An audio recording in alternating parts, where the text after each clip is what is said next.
Welcome to Week in Horror. All right, you primitive screwheads, listen up. The podcast that deep dives all the films you love. You gotta be fucking kidding. The week they dropped in horror history. We all go a little mad sometimes. With your horror hosts. JL. When a shirtless Sam Elliott with no mustache takes out an alligator with an oar, that's the kind of movie I'm looking for. Eugene. And we're just casually just like, yeah, so that's probably the best way to go, light someone on fire. That's the lead. Alex. It would not be an original lineup if I didn't have fucking technical difficulty. Johnny O. Now, it's not an Amityville, or wherever, it's Amityville. And Aaron. They got manure to work with and nothing grew from it. News, trailers, trivia, special guests, and more. You're gonna need a bigger boat. Live show every Wednesday, 7 p.m. Central at youtube.com/weekinhorror. Welcome to prime time, bitch! And wherever you listen to podcasts. One by one, we will take you. Week in Horror. Stay scared.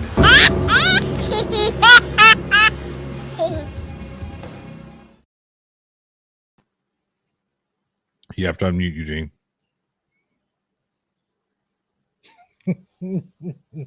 Welcome, horror fans.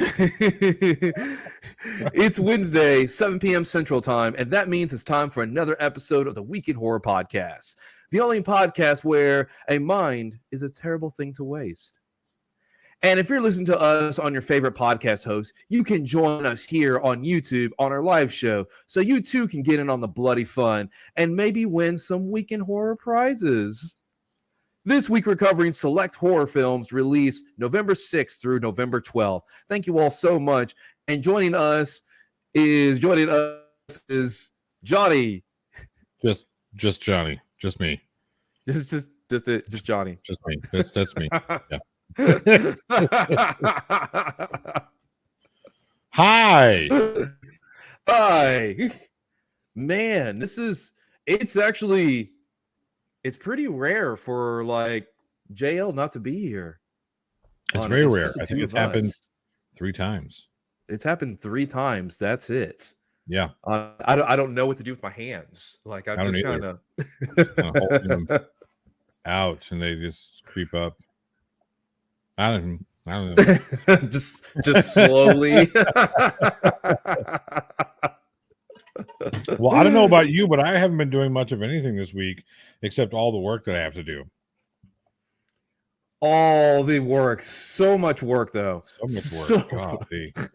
You said the line, too. Mind is a terrible thing to waste. That just took me back into that show. You know what I'm talking about. Oh, yeah. I see. The thing is that commercial where it's like, this is your brain on drugs, and it has like the egg like sizzling on this, except There's no drugs involved. It's just work, and I'm like, I get the sizzle now. Yeah, my brain is. It does. We got something coming up. We got a horror film coming up this weekend. Oh yes, we do. So we're going to be shooting episode 3 of Black Clown, which some of the other episodes are currently out on Amazon Prime and Tubi. So you can go ahead, definitely check those out. So I've been kind of keeping my finger on the pulse of that whole Jamie Lee Curtis, Scout Taylor Thompson, and what's her name thing. This to me still just seems like a bunch of internet fuckery, just the people trying to drum up some drama where there's no real drama. Wait, what's going on? Well, so they had the oh gosh, I can't believe I forgot her name. It's been one of those days, people. Okay.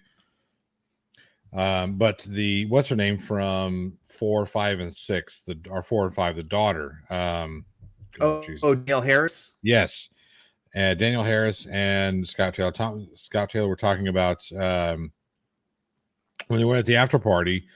They were both really excited to meet Jamie Lee Curtis, and they walked up. Danielle Harris went first, and she introduced herself. And Jamie Lee Curtis was like, "I'm sorry, but I don't know who you are," right? And they felt mortified, right? And people are people are, flocking. Oh, I can't believe it's so horrible, so terrible. And then these two are talking shit about Jamie Lee Curtis, who's royalty. And like, no, they're not. They just like, this is what happened. And we were mortified because of it. Yes, our feelings were hurt because she didn't know who we were.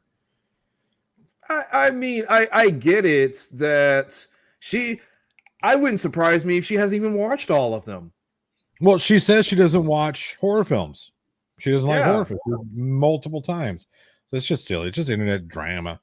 They're trying to drum some shit up when there's nothing really to drum up. People talk about, well, why did she go and talk about Daniel Harris? Why did she go out and say all these things? It was on her fucking podcast. And she told everybody on the I think it was the podcast she had before the premiere and the after party. She said, hey, I'll let you guys know. I'll let you guys know what happens. I'll give you all the updates in the next episode. The next episode comes up and she's like, oh, yeah. And then here's this mortifying story. It wasn't like, fuck Jamie Lee Curtis. She's a stupid cunt. It wasn't like that at all. She's just telling people what happened. It's so silly. I don't blame. Jamie Lee Curtis is not a horror fan to begin with. She probably hasn't watched the Halloween except the ones that she's been in. And she may not even watch all the ones that she's been in. Right. I don't even think she's watched those. Like I said, it's just stuff. So you don't take it personally. And I'm pretty sure Daniel Harris was just like, hey, you didn't recognize me, no big deal. It's like, oh my blah blah blah blah blah. Then you're right, trying to stir up all this like controversy.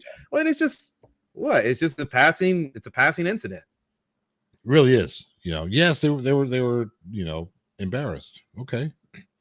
Does that mean hey, there's talk? No, they were talking shit. It's just so stupid. I can't stand this whole idea that we have to have some sort of controversy and whatnot.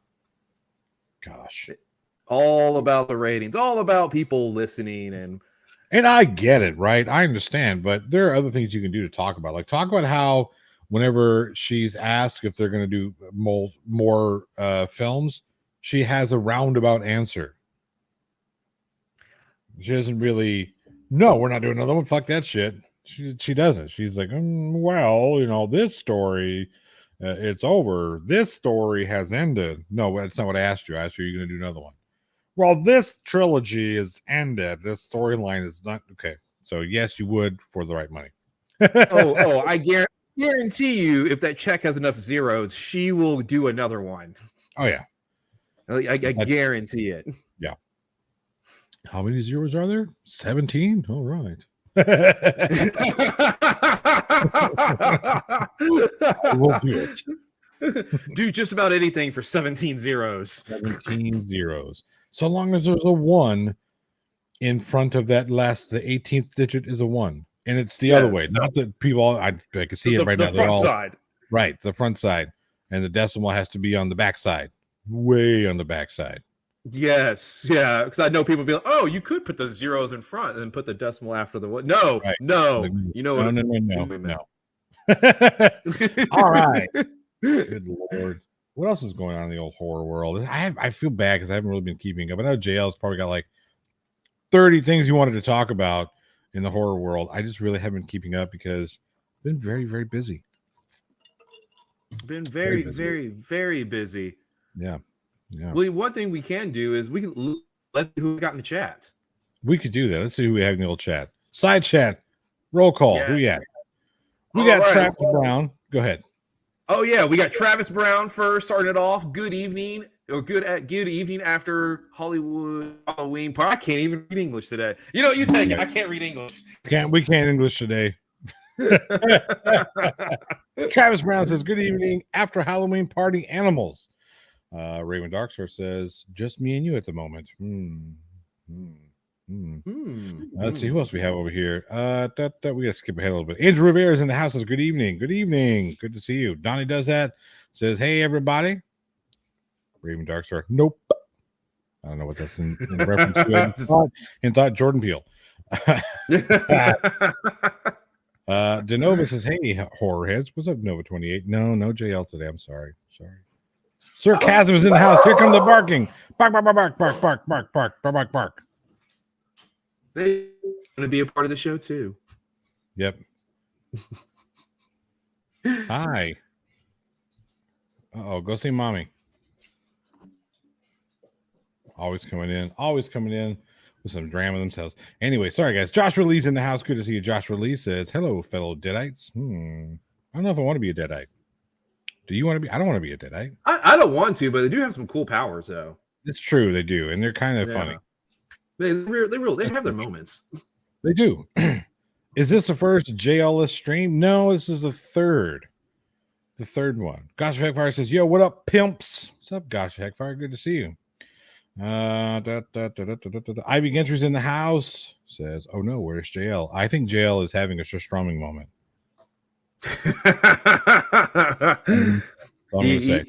He ate some stuff that he claims it's not it, but we know. But we know what's up. Wrote no last name says, you're live. We're live. Oh shit, we're live. Oh man, we're doing it live. Fuck it.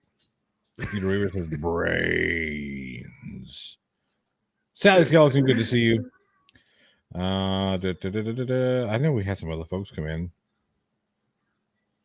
I missed some people. If I missed you, say hey. Oh, there you are. Mr. Moore says boo. Didn't work. Boo. Anyway, Factory's in the house. Good to see you, Factory. We've got Haley Taylor, Psychic Banshee, also in the house. Good to see you. Logical Hillbilly says, hello, all you scary mofos. Sally Skeleton says, Travis, that Jason one was silly. It probably was. I don't know what we're talking about, but there we go. David Cyric says, present. What's up, guys? What's going on? Logical, hello, all you scary mofos. That's it. I think that's it. We're done. Show's over. Good night, everybody. No movies tonight. I'm just kidding. Peace. Well, see, one thing I have noticed is because earlier we had nope. I think Jordan Peele has like owned that word nope now. It's almost like who you gonna call for Ghostbusters? Yeah.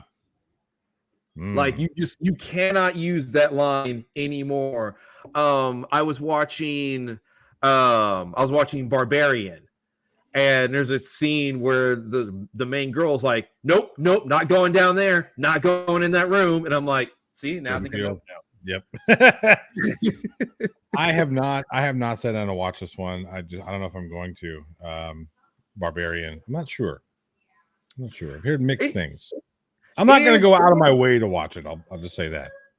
It's definitely the type of horror film that you would like. It's very atmospheric. I think maybe 4 jump scares in the entire movie. That's 3 too many. One is kind of cheesy. A couple others are well planned. I don't think you're gonna like the ending very much, but you would like up to the ending. Okay, so I like everything. I like everything until the payoff, and then I want money shots. No good. Gotcha. Exactly. Yeah. Let us know in the old side chat comments down below or weekinhorror@gmail.com what you thought of Barbarian. Let us, is it good? Should Johnny watch it? Would you be curious to hear Johnny's reaction to Barbarian? I did like Conan the Barbarian. That was a good movie. Oh, it's a very good movie. Squirrels. All right. Michael Myers needs to go into space. He's the only one that hasn't been in space. Yeah. Interesting. I'm kind of curious because at some point it's going to happen. It's going to get pitched. It's just a matter of time. Right. It's got to happen. If it doesn't happen, then he's not really a horror franchise. You're not a horror franchise unless you've been to the hood and to outer space. And Michael Myers has been to neither. Although I will say he got close in H2O and Resurrection. Got close. I can get close. Unlike the Leprechaun that's been to both. Jason's been to both. Yeah. Freddy Krueger has not been to space. Robert Englund, I'm gonna need you to get on that. Yeah, he has to sign on for one more. I think that's what the holdup with Blumhouse is. They want to buy the rights, but only if they can guarantee that Robert Englund will do one more Freddy. And again, for the right amount of zeros, I think he'd be all about it. He'll do it for 17 zeros. He'll do it. I'll do it for 17 zeros.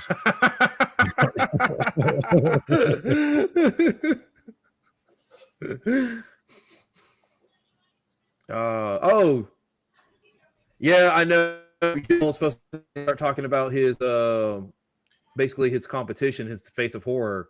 Yep. I mean, basically, so far, he's at a point.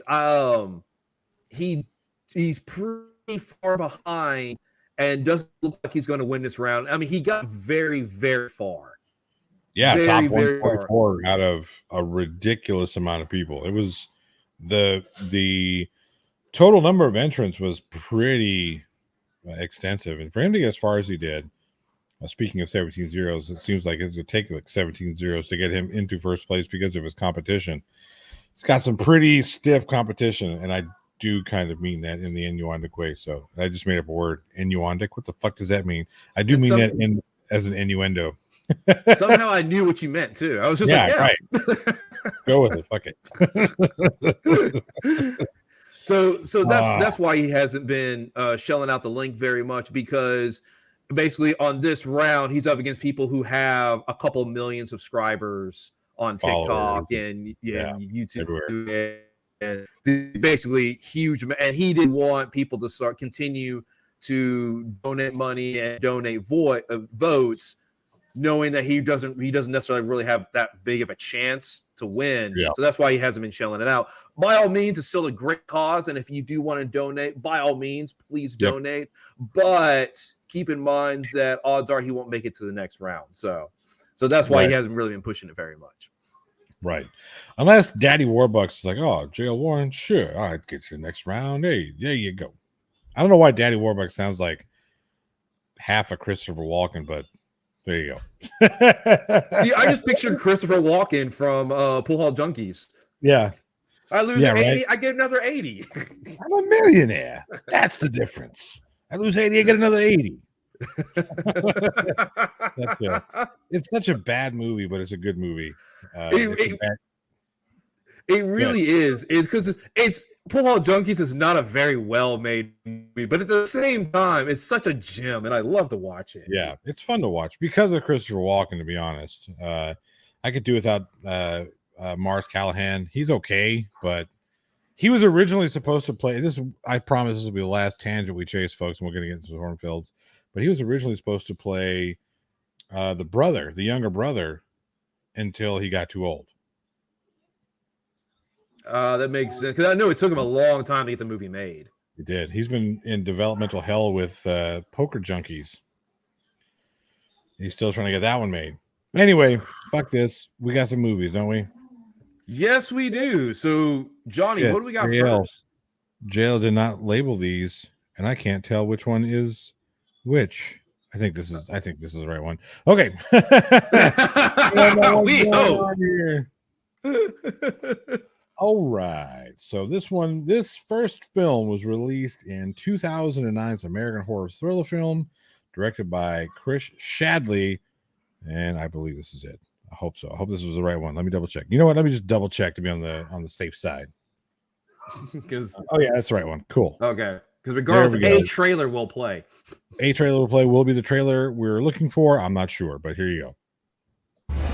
The greater Los Angeles area has been plagued with a rash of kidnappings, and all possibly by the same masked individual.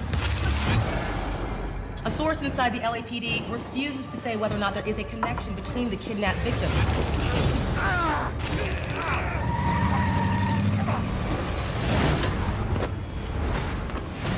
I brought the 9 of you here today for a reason. And your survival depends on you discovering what that reason is. I'm gonna leave you alone for your discussions, but I'll return every 10 minutes and kill one of you until you either figure it out or until you're all dead. You gotta give us more time. You're asking the impossible. Why are you here? I don't know who all of you are, but somebody better start talking, because I am not dying here today.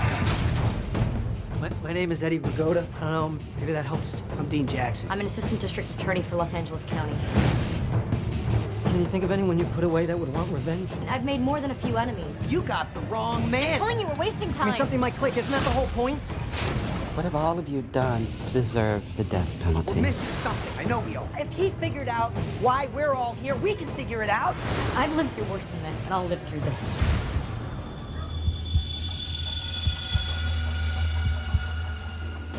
Nothing is going to take away what I have in store for you and the others.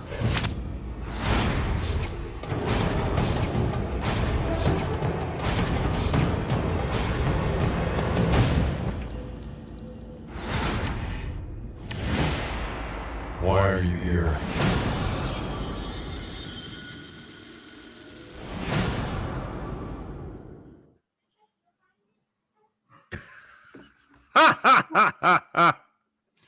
Nine Dead is a 2009 American horror thriller film, if you could call it that.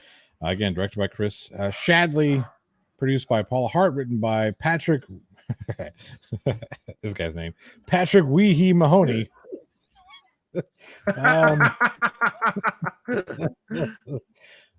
Starring Melissa Joan Hart, as you saw, Sabrina the Teenage Witch, John Terry, Chip Bent, Lawrence Turner, Edric Brown, John Cates, and is that Mark McCulling? Yeah, sure, whatever. Put out by New Line Cinema. This might be one of the reasons why New Line Cinema said, we're just going to go ahead and pack it up. But basically, you have a string of kidnappings where 9 people are locked into a room and handcuffed to pipes. If you couldn't tell, there you go. Maskman Anderson says that they all have something in common. There's a connection between the 9 of them, and they better figure it out. If they don't figure it out, he's going to shoot them all. Comes in, shoots a couple people. They figure it out. Melissa Joan Hart kills everybody and goes home. Spoiler alert, don't fucking care. Don't watch this piece of shit movie. Done like dinner. Next film. Yeah, I mean, right off the bat, it's like Discount Saw. It's Discount Saw and a Discount 7, all kind of just like, it doesn't work. It's not very good. The plot there are so many things that were just wrong. And I just don't, it's hard to think about what really went wrong here. I don't know if they were trying too much emulation, which turned into just flat out copycat. And it was a bad copycat at that, because this is, right at the end of 2000s where, you had, I mean, Saw had been out for what, 10 years? So there's still like 5 years. Was it 5? I think it came out 2004, the first one. Was it 2004? I thought it was 99. Anyway, so yeah, Saw hadn't been out too terribly long. People hadn't been beaten down by the Saw aspect. And of course, when you look at 7, that was a good movie in its own right. So people obviously want to gravitate, well, what worked in 7? Let's see if we can make that work over here. And then let's be edgy and add in the Saw element to it. And it turned out just to be a bad copycat. Well, because you're emulating a torture porn genre without the torture porn. Which, yeah, I mean, we're just going to walk in and shoot people. What the fuck? Yeah, I mean, there's no, the thing what made Saw work, even in the first one, was it had a very good story. It had a very good twist at the end, but it was the traps. It was the things where we're like, oh, the guy being lit on fire. You're thinking as you're watching people negotiate this trap, what would you do? Would you cut that person open to get the key? Could you dig it out of your eye to save your life? That's what drew people in with Saw. And this, you're handcuffed to a pipe, and then somebody gets shot, and you have talk. Yeah, right. You get to play with fucking schoolyard, kindergarten chalk. I mean, you start drawing pictures. And the thing is, like, even the villain himself is not creepy. Oh, no, it just sounds sad. Yeah. You have 10 minutes. Every 10 minutes, I'm going to shoot one of you. My life is meaningless. He sounds more like a hostage negotiator talking to the really police. Does. Yeah, he does, right? And, I get what they're trying to do. Again, they're trying to mimic Jigsaw and the puzzle and the fucking little puppet and whatnot. It's just not, it's not good. It's just bad. He looks like that. You remember back in the late 90s, early 2000s, they had the masked magician who was going around telling all the secrets. That's what this I didn't even think about that. That's what this motherfucker looks like. And I'm just as afraid of him as I was that magician guy.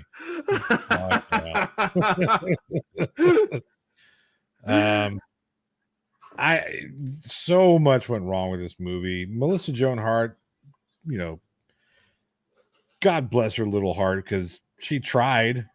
You know, it's like, no, you're Sabrina the Teenage Witch. Just own that shit and play that role until you can't play the role anymore, and then take all your millions of dollars and retire. Yeah, I mean, get it. Melissa Joan Hart, you've had a very successful career. You also have Clarissa Explains It All, like 2 very successful TV shows, right, and some movie appearances here and there. You've made it. You've won. Just go, and you continue to play that kind of the role you play. But as soon as I see Melissa Joan Hart, I'm not going to get scared in that movie. No, I'm just not. No, she's too sweet in person. It's like, oh, hey, where's the little black cat that talks? Where is he at? I don't. This movie was boring. It just, there was no, even the big reveal was like, okay. Yeah, there were so many movies that have done this concept better. For one, like Cube, they all had a piece of the puzzle, and they're put in a life-threatening situation. And Cube, I guarantee you, cost maybe 1/10 of this film, and Cube is so much better. Right. Yeah, this is a $2 million budget. Jesus Christ, they got $2 million to make this piece of shit. Well, Melissa Joan Hart probably cost 1.5. Did she? I would have given her like 2 packs of sandwiches. She's performance wise. I mean, I guess she is the best performance out of all of the people here, but that's not really saying much. There's just not. There's no competition. I know. It's like they talk about it's a thriller. Where's the thrill? There is no thrill here. You have a bunch of people get kidnapped, and then trying to set this thing up like, hey, here. No, this is not. There's nothing thrilling about it. There's the race against the clock. That's stupid. Okay, yeah, everybody's done that. And then we're all here. If he figured out why we're all here, we should be able to figure it out. Motherfucker, he's the one who decided why you're here. He didn't figure this shit out. And he already knows why you're here. He wasn't like one day, oh, hey, I was just thinking about stuff, and all these 9 people have something in common. It's been really good. No. It was a Tuesday, and he was bored. So. Yeah, it's so dumb. The plot is just it's underdeveloped. What they were trying to do as a movie just did not work. It just kind of fell flat. And the whole, if we're gonna push everything to the extreme to get the truth out of you. We've seen that doesn't work. Eugene, how well does torture work? No, it only goes to a certain point. Right. It only goes. It can only go so far. And the thing is being shot in the head and killed. That's not torture. That's just death. Yeah. Right. Yeah. It was a psychological torture because of the clock and not knowing who's going to get shot. Look, guys. Look, I understand. Like, if it were me, yeah, that would be really. I'm like, oh shit, am I going to get shot next? Cool. But we're not talking real life. We're talking the movies. You got to fucking up your game a little bit. You got to have the fucking hammer throw thing, the traps and the things that pulls people in, and they have to, and if they don't do it right, they don't cut their arm off before this time, then they get their heads fucking chopped off. Or the lady in the freezer whose boobies you get to see who freezes to death, shit like that. You know what I mean? That's what people want to see out of these types of movies. Not why are you here, buddy? I don't know. Why are you here? I don't know. I don't know. We're just here. Like, it could have been interesting if, let's say, he had devices and he rolled them in, and then you can see like, one of them gets pulled apart in front of the others. Right. So you have that kind of that graphic, like, I don't want to be next. Because the thing that separates horror from a lot of the other genres because a lot of genres deal with death. Action movies, even rom-coms, some will have death in them. The thing that separates horror is it's bad death. It is being eaten alive, stabbed to death, maimed, torn apart. And action movies have the exact same stakes. It's just in an action movie, you just get shot or your neck gets broken. Yeah, you're caught up in the action of the thrills of the whole, you know, the adrenaline of the car chase, and you know, the good guy and the bad guy. What is the bad guy going to do next? Not who's going to get killed next, how they're going to get killed, whatever. That's fine. But yeah, in horror films, it is all about the bad death. And if I don't care about the characters, spoiler alert, I didn't care about these characters. I don't care if it gets shot in the head by some guy who's got a bad voice changer.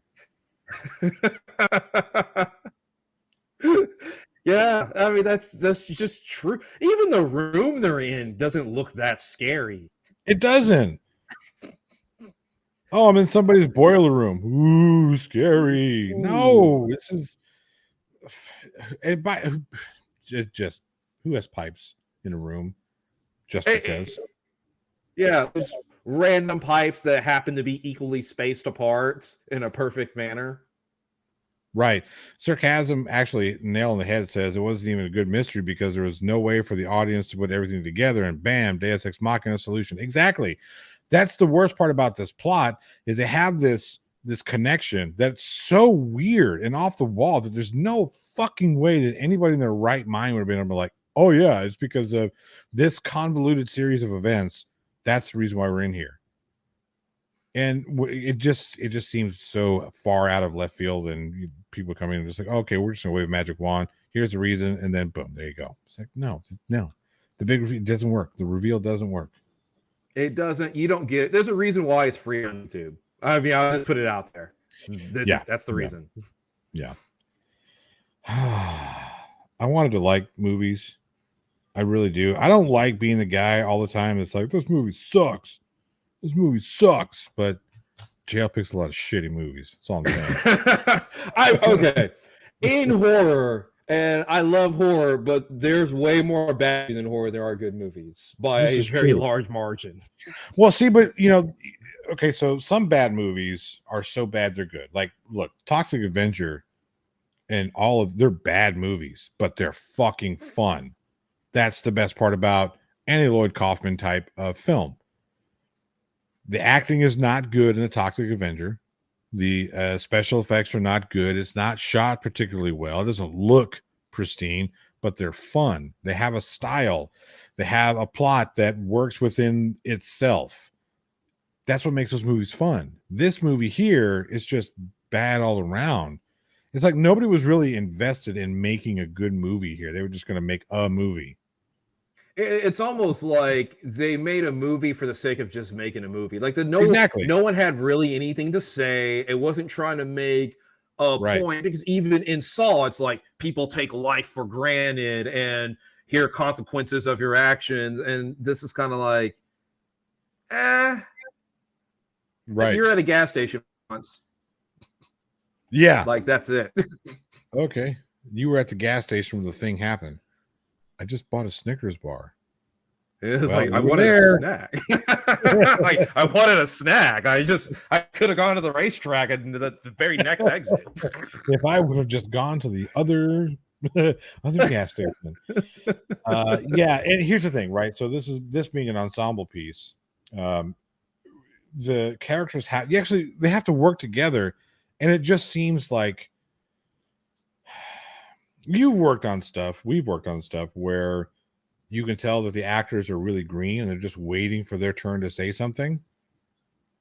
Mm-hmm. Kind of felt like that's what was going on here. Like, I don't know if it was a last minute casting decision on some of these guys, or if maybe the editing was just a little too stale. I don't know, but it kind of felt like they were just waiting to say something. See, that's the same thing, and that's a sign of just straight bad acting. Good acting comes from not necessarily delivering a line, because it's kind of easy to coach someone how to deliver a line. It's the reacting to somebody's line, the cadence of it, how fast you respond, little facial nuances as somebody is revealing a line, because as an actor, you already know what the next line's going to be. You already know what you're supposed to say, but to make it so your brain instantly comes up with it in a conversational manner is what makes it difficult. And this, like, they just, no one, I mean, just thing. Yeah. Yeah, I don't know. I mean, there have been other ensemble pieces that have worked. I mean, I don't know if you call Saw. I know Saw 1, I wouldn't call an ensemble piece. It's really just two people in this room together. Although you could call it an ensemble piece because of the entire cast. I mean, it was a great cast movie. But I'm trying to think of a good ensemble film that worked in horror. And usually, I mean, I guess Saw 2 worked really well because there were multiple people in there. Each one of them had, they had a decent story arc and storyline within the plot that all fit. I mean, it was all telegraphed, sure, but it wasn't there just for the sake of being there. There was a real reason. Like the connections that were in Saw 2, it was like, okay, I can see why. Because, this cop and this cop has put all these people in behind bars for some way. And, the kid here, I get it, right? I understand that. It makes sense to me. This one here is just, it's like they saw Saw 2. They see Saw 2. And I'm like, oh, let me copy it, but I'm going to make a copy of a copy of a copy of a copy. And it's just going to be bad. And it's dull. Because you're right. With Saw 2, it's a good movie. It has one of the stupidest deaths in the Saw franchise. But overall, like Saw 2. Are you talking about where the dumb lady puts her hands in the box? Yes. God, so stupid. That's just it's so even if you have one hand in, you can go fuck. Yeah, I probably shouldn't have done that. Yeah. But I mean you're right. The cast overall in Saw 2 works. And you end up caring for some of the characters, and some of the characters are assholes here. This you just didn't care. Right. I was like, come on, fucking speed this timer up, shoot all of them, just get over with. Fuck. They're so stupid, they can't figure this out. Just murder them all. Come on, can we skip it ahead? Fuck, I gotta wait another 10 minutes before he walks in. Yeah, before you walk in, for fuck's sake. It's kind of funny how they have 9 they have 9 people, and if I remember correctly, it was 98 minutes. So they pretty much just like jump right into the action. Yeah. So stupid. I think we've beaten this one to death. Yeah, this is one that we can put in the books. Yeah, we can, or we could just like go away. Oh, dang it. See, this is one thing I don't have. I don't have the ability to remove the other trailers out. So, JL, get rid of this trailer. Want it gone. Oh well. Squirrel. Anyway, what I want to ask the audience, what do you think is the best ensemble horror film? We had a little, we talked about it here just briefly, but let us know at weekinhorror@gmail.com in the side chat or in the comment section down below. I'm curious. What do you think? Side chat? Best horror ensemble film? I'm trying to think of a good one right now. Maybe Sphere, if we can call that ensemble horror, or Event Horizon. Yeah, maybe because usually, like, even in slashers, it's all like they get picked off so quickly, right? So you don't really have. It's not like you get a giant team that works together for like a long period of time. Yeah, I'm trying to think of a good. I don't know. I can't think of one. So I'm pretty sure in the chat they'll come up with a couple of them. Yep. The Thing. Oh, The Thing. The Thing and Aliens. Come on. Look at this. Look at this. How did I not think of The Thing or Alien? Wow. I was like, because you said Event Horizon. I was like, yeah, a crew in space. Yeah, that should be numb. I can't think of another one right now. I can't think of another one right now dealing with a crew in space, or son of a bitch. You're fired. JL's currently recasting us right now. He's on whatever he's on, going, fuck this, fuck these guys, get rid of them. Next week On the Weekend Horror with JL only. All right, so we've got another movie. I'm just trying to find which one of these is a damn trailer. I know it's not this one. I feel like we're not missing. I think this is it. JL, next time label these trailers, buddy. Yes, that would help out if he's listening. Yep. Yeah, as he's dying right now. I'm dying. Weekend Horror presents. All right, what do we have up next? All right, so next up we have Mayhem, which was released November 10th, 2017. I hope this is the correct trailer. We're witnessing Yay! a model citizen here, transformed into a brutal, bloodthirsty, killing machine. Welcome to the home of Towers and Smythe Consulting. TSC is a firm fueled by greed, duplicity, and moral decay. I'm gonna need some scouts. What the hell are you doing? Firing you. I'm not leaving this building until I plead my case. Sure. Good luck with that.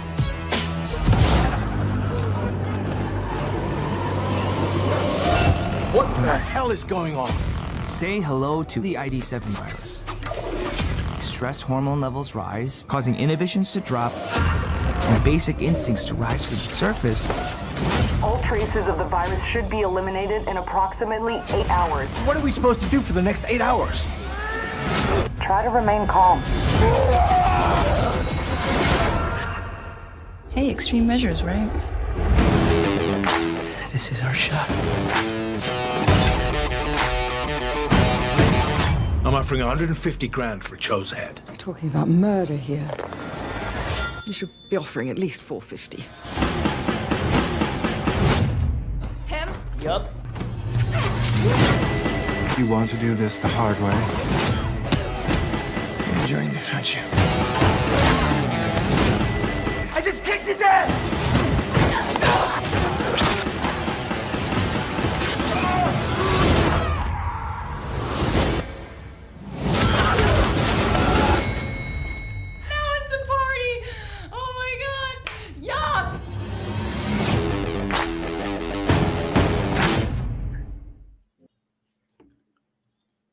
Well,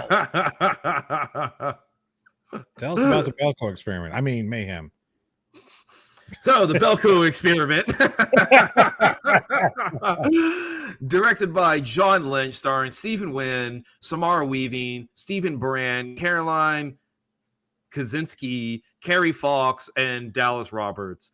And basically, I mean, the trailer pretty much explains it's a virus that gets everybody sick and basically super aggressive, so you have no inhibitions, and complete anarchy takes over in the office building while Mr. Cho tries to work his way up to get to the bosses who fired him that. I think that covers it. Yeah, that pretty much covers the Belko. I mean, Mayhem. So Mayhem, I actually really enjoyed this film. It's one of those where it's a popcorn eater. Yeah. It's just straight up brutal, some great brutal kills. And it's like fuck it, we're going to have a good time. Let's destroy an office. Yeah. Yeah, absolutely.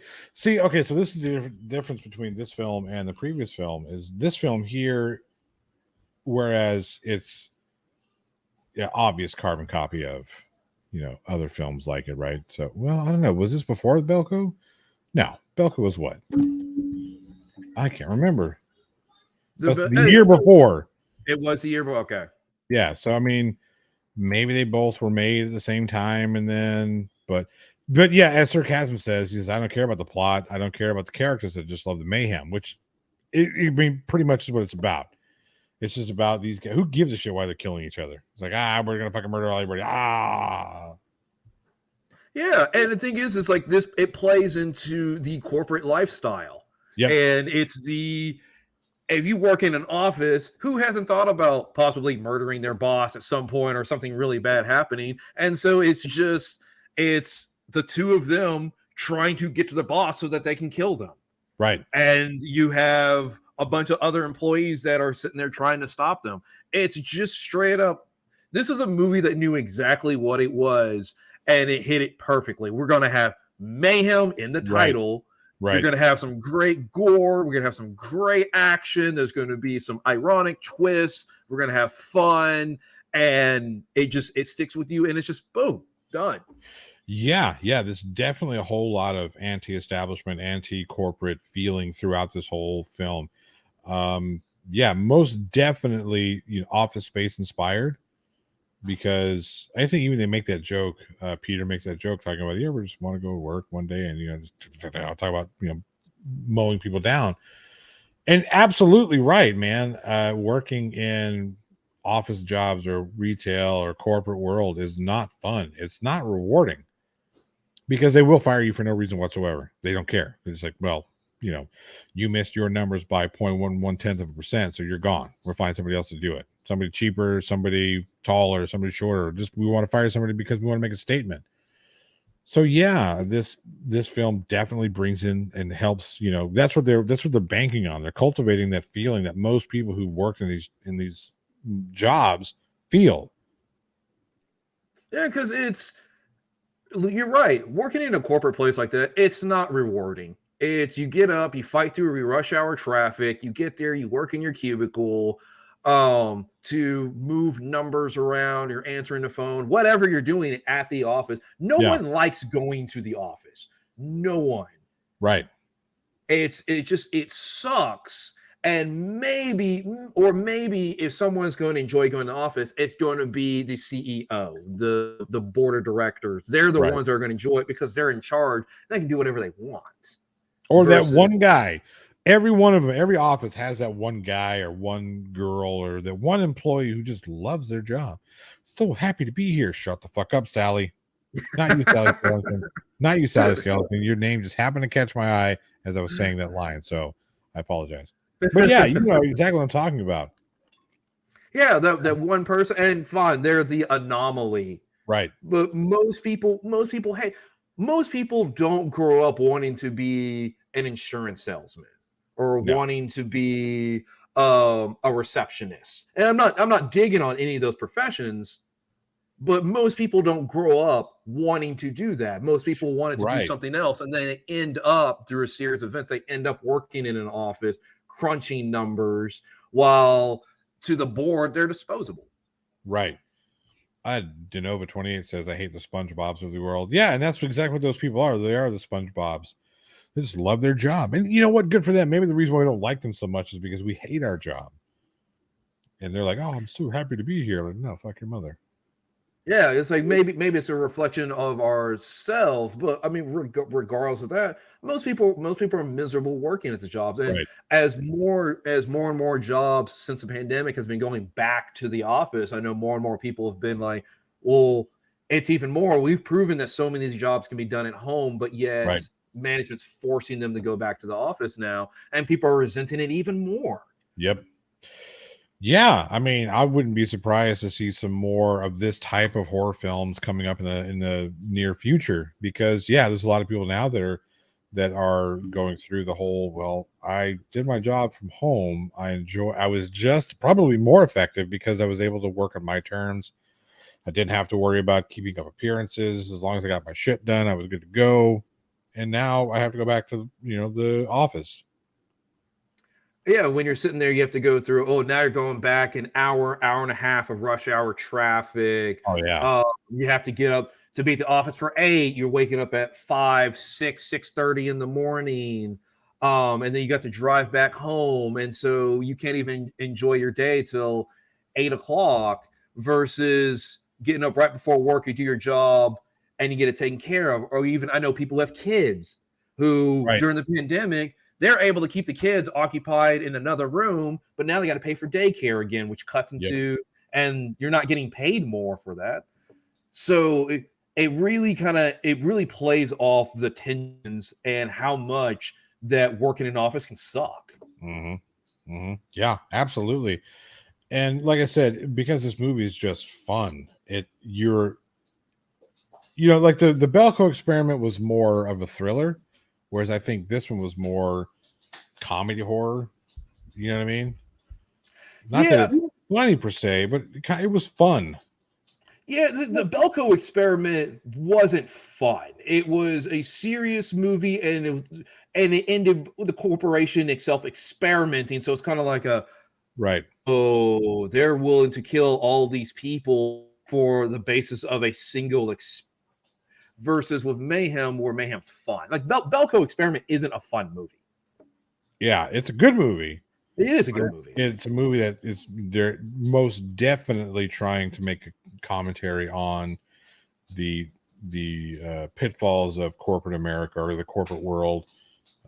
Whereas this one here, it's doing this, it's making statements on pitfalls, but it's also, making statements on, I'm going to drink some fucking mace and spit in somebody's face. Shoot him with a nail gun. yeah, shoot, and then it gets blocked by this fucking It's so fun though. It's great. It's like they took all the people who died in The Walking Dead and put them in a movie together. Yeah, and just have them kill each other again. Yeah, kill each other again. Let's do it again.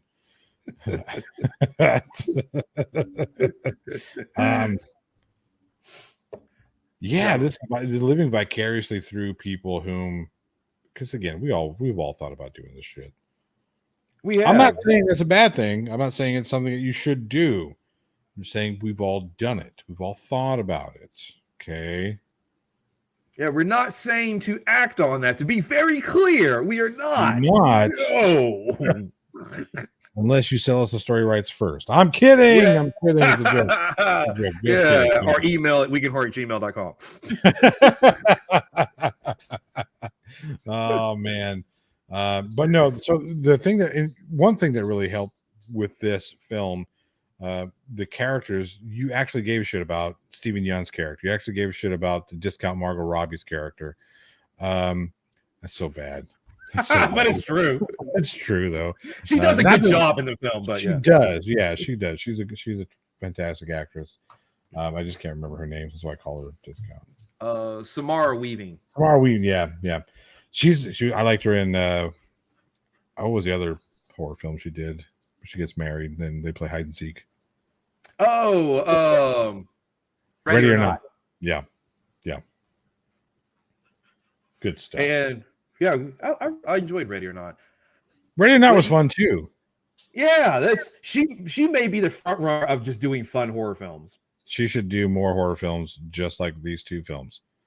If she made a career out of nothing but these types of horror films, where we could live vicariously through her, like, yes, smash these rich debutantes. And oh yeah, she was a babysitter as well. I forgot about that. That's a little different. And that's another one. Again, that's another one that's kind of just fun. And living vicariously through the babysat. Hey, yeah, this is. I'm telling you, her in her career, and then in every movie, obviously, she gets covered in blood at some point. I can watch that all day. Oh yeah. It looks like she's having fun. But no, it's back to what I was saying is we actually give a shit about these characters, but these two characters, like we feel like they're fighting our fight. Like, yes, go fight our fight for us because we want to do this. So. Well, because starting off, it's something that's so relatable because it starts off with Stephen Wong getting fired. Hey, these are the with numbers. We're going to take credit for your work, and then we're going to fire you because we all have either it's happened to us or we've witnessed it or we know somebody who has been through it. So right off the bat, we're able to instantly relate. We relate to the poor man, the little man, and naturally we like to gravitate towards dog, which is what it is. And then as he works his way up the building to try to get to upper management. So it's really easy to sympathize with him really quick right off the bat.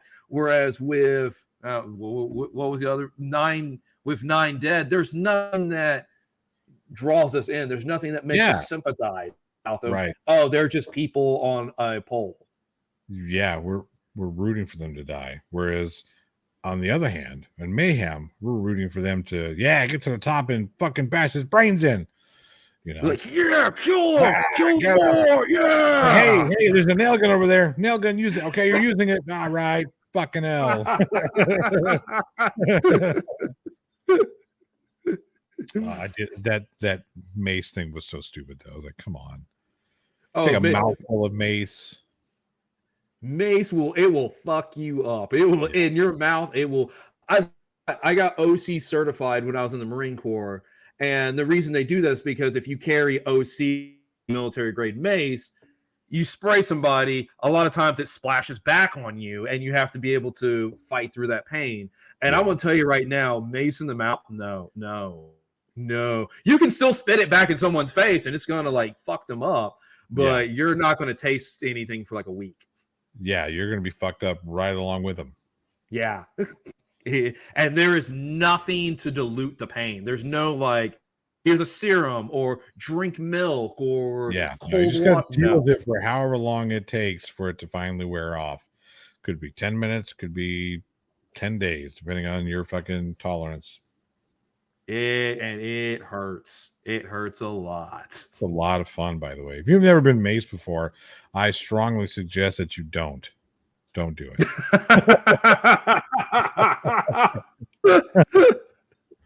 You ever seen them fools that have pepper spray on their clutches or on their key rings and actually pepper spray themselves? No. Some good shit right there. Yeah, Rodin last night says Johnny O's one chip spray challenge. Nope. I did see one where a woman was pulling a prank on her boyfriend. So she took the shower nozzle off and then sprayed inside of it, like emptied a can and then screwed it back on. So that way when he turned the water on, it went through the mace and hit him all over. What? And he was crying, and I don't even blame him. I do send her packing. Yeah, that was because it's gonna burn whatever. And he's naked in the shower everywhere. Just everywhere. And all of a sudden the water hits of the tub and splashes back. So it creates like a gas chamber effect. Good. She looked at it was motherfucker bad. Die. It was really, All right. Joshua Lee grounds for divorce. Yeah, absolutely. Why you want a divorce? Well, because you tried to fucking murder me, Your Honor. It was just a prank. Fuck. Prank hit you with my car. That's what that's going to be. Yeah, right. Caitlyn Jenner, your ass. So fucked up. Who was it? There was a comedian. I forget who it was, but there was a comedian who was talking about Caitlyn Jenner saying, I'm not saying that because she's a woman, she's a bad driver. But Bruce Jenner never ran over a motherfucker. So bad. So bad. So Mayhem, 4 thumbs up. I'm just kidding. We're not Siskel and Ebert. No. I did appreciate this film. I appreciated the thought behind it, the execution. I thought it was very well executed. It looks great. And it's a fun movie to watch. Just sit with popcorn, sit there with your pizza and beer, whatever the fuck you're sitting there with. Just enjoy. You kind of turn your brain off. You don't really have to think a whole lot because you're not there to do some deep thinking. You're there to watch a bunch of people get fucking whacked. It's like, what was that? Smoking Aces. Just action. You know, boom. Yeah, that's not realistic in terms of 50. Who cares? Who gives a shit? Sure, fly across the room and stuff. Right? No, it's supposed to be over the top. It is. It's supposed to be fun, and that's exactly what it is. Yep. So I want to ask the audience. We talked about vicarious horror films where you live vicariously through people, like that way murdering your boss and so forth and so forth. What is your favorite vicarious horror film? Something you're like, man, I can get behind that. Go ahead, screw Interesting choice of words. I mean, yeah, sure. What is going on with this next movie? Oh, yeah, I forgot. I gotta go. Gosh. Yep, this is the correct. Okay, cool. I'm just making sure I've got the right. It's so hard to see the trailers because they're not swimming with the sharks. Jaws 3D. No, I'm just kidding. All the good. Favorite vicarious horror film, Jaws. The shark. I want to be Bruce. Toxic Avenger. That's a good one. Oh, Toxic Avenger. Oh, yeah. Yeah, the little guy gets picked on, becomes the superhero, who gets to bang the blind chick who almost gets raped. It's kind of a weird story there, but we'll go with it. Yeah, I'll let it ride. He has some great kills. Right, and they shoot the dog just because. Just because. Murder the dog. All right. Blood-sucking bastards. Travis Brown says. RoboCop 2. RoboCop 2. Yep. It was pretty scary. Scary bad. Like RoboCop, the first RoboCop was great. And the second one came out, it was like, all right, it's not horrible, whatever. I can dig on some little kid selling this weird acid shit to people. All right, whatever. And then RoboCop 3 came. I was like, fuck this. No. Wait, which RoboCop was the one where it had it's like a mech thing that he had to fight against? That had was it the third one? Okay. Oh wait, no. It was the second one. That was okay. I thought that was the second one because I just remember that part. I don't remember the rest of it. Yeah. No, I thought you were going with the robot fucking samurai that showed up at the end of the third one. I forgot about that. Yeah. So bad. Fuck. Peter Wells like, man, I ain't doing that shit. Nope. Fucking hire that guy who just did Thinner. Hire that fucking guy. He'll do anything. I'm not doing this dumb shit.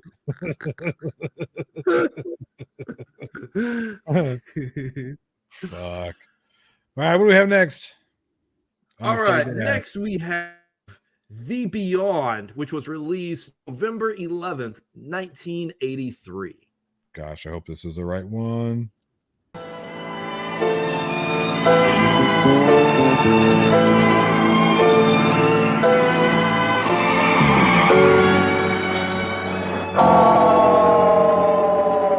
You are Liza, aren't you? Yes. My name is Emily. I've been looking for you. No, you haven't.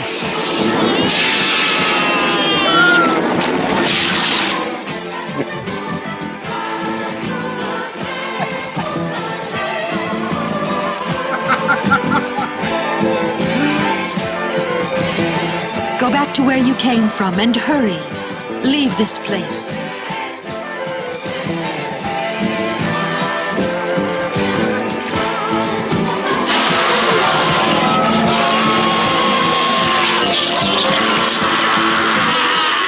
"60 years ago, everybody in this hotel disappeared. Every last person.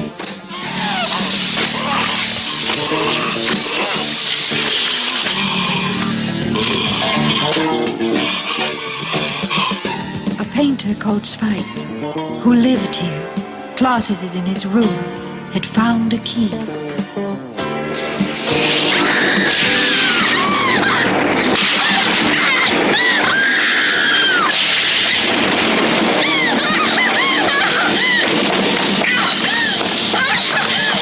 Tell me, with all those accidents, you think you'll give it up now? I couldn't do that if I wanted to.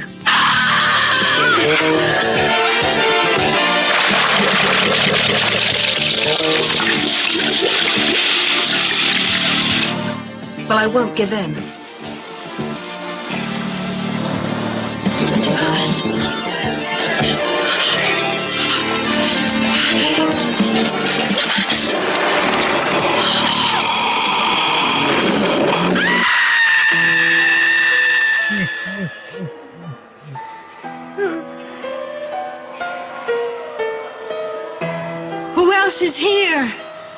There's nobody here. I can feel a presence. Somebody else is in here. Oh, some weird story that Emily told me about room 36. Emily? Who's Emily? The blind girl that lives in the old house by the crossroads.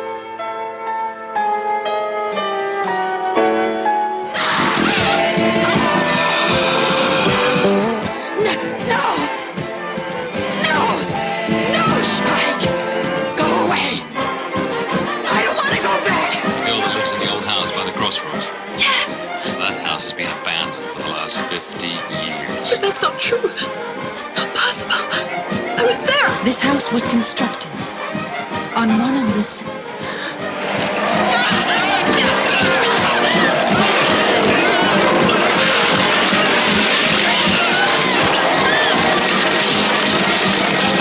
Woe be unto him who opens one of the 7 gateways to hell.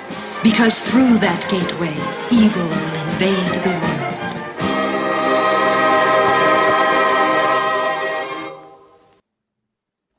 This is the worst trailer ever. You don't need to watch the movie now. You know exactly what happens. And why is there fucking porn music as a soundtrack?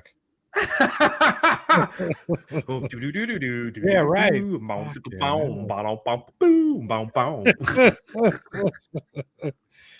I expected Neil Breen to pop out any second now and start just fucking weirdly knocking things off of the damn table. Just his laptop sets are flying everywhere. Yeah, fuck. Well, I was gonna recommend watching the movie until that trailer had every single plot twist. Fuck.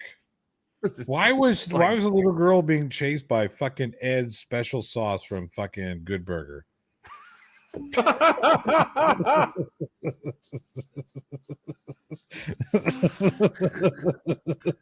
Well, all right. So we have.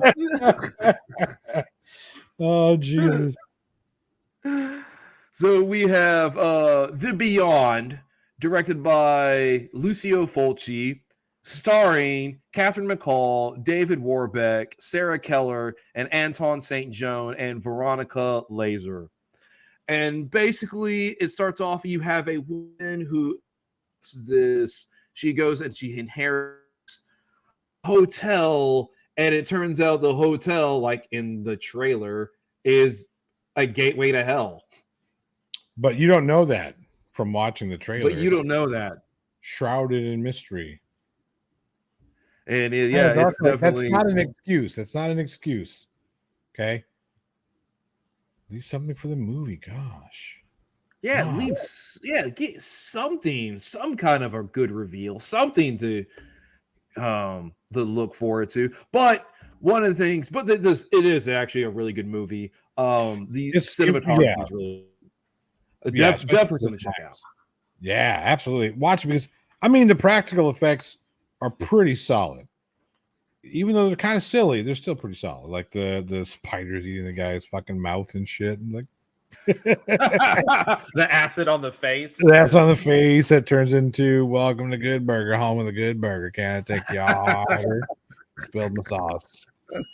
But no, it is a good movie, and technically, it looks good. It's shot very well, especially when we were talking about what was this, 1983 or 81, 83, 81, the early 80s.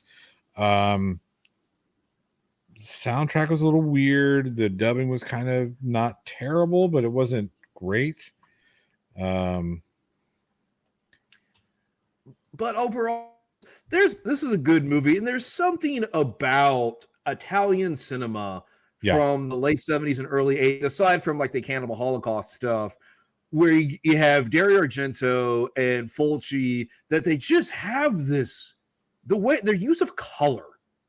The horror films they're very colorful, almost like an oversaturation before saturation was a thing. Saturation is kind of a thing now with coloring, but they're doing this 30 years beforehand, and their coloring, lighting, their use of shadows, they just have so much interesting imagery that they use.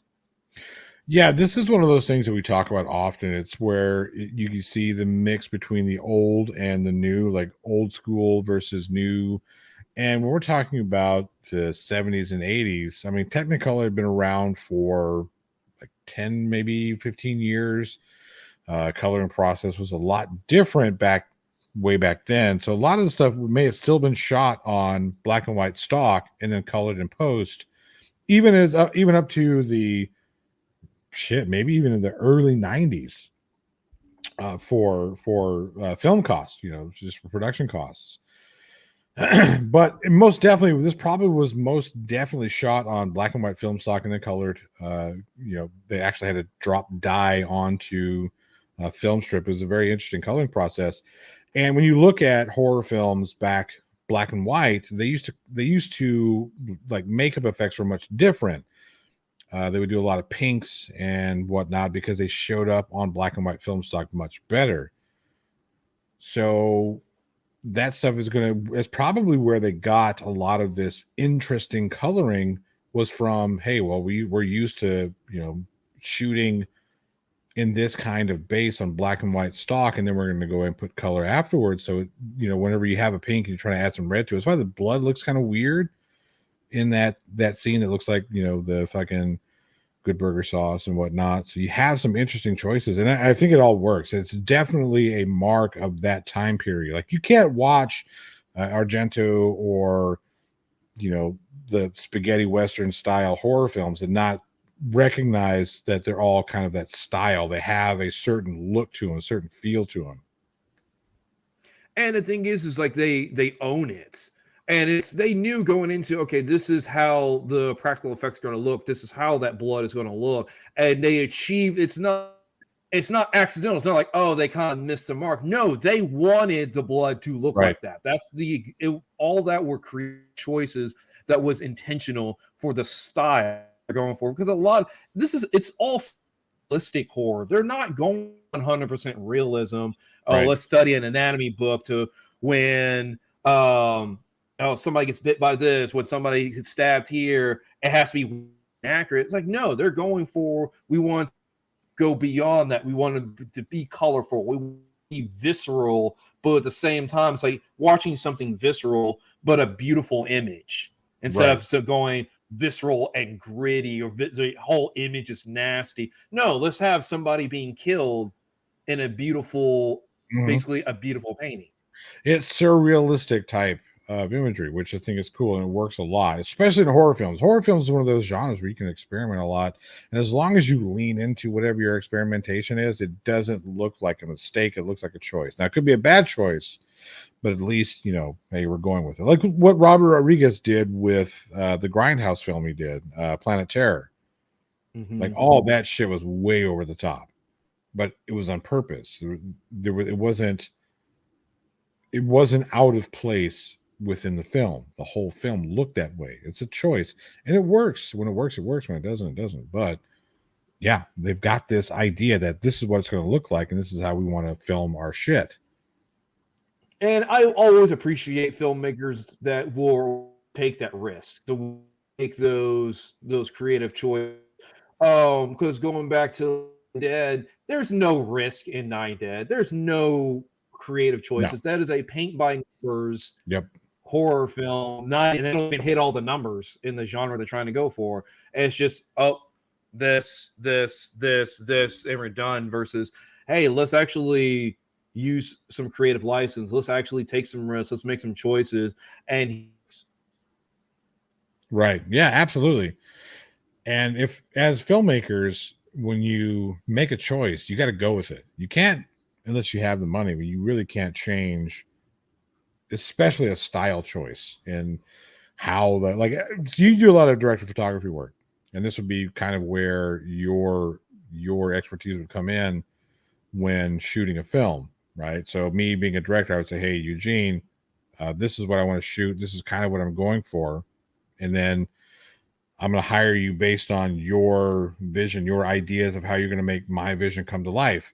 And how that's going to be is going to be through tone, through style, through the way, the angles, through the coloring, through, the look of the film, which is why you'd be the director of photography. So having that kind of experience, what do you notice about this process in this particular film, or this style of genre? And see, what this is, the first of all, it's the interesting choice of angles, and it's the interesting choice of coloring, because you get some nice angles that you don't really see very often. So we're going to experiment with putting the camera where you don't normally put the camera.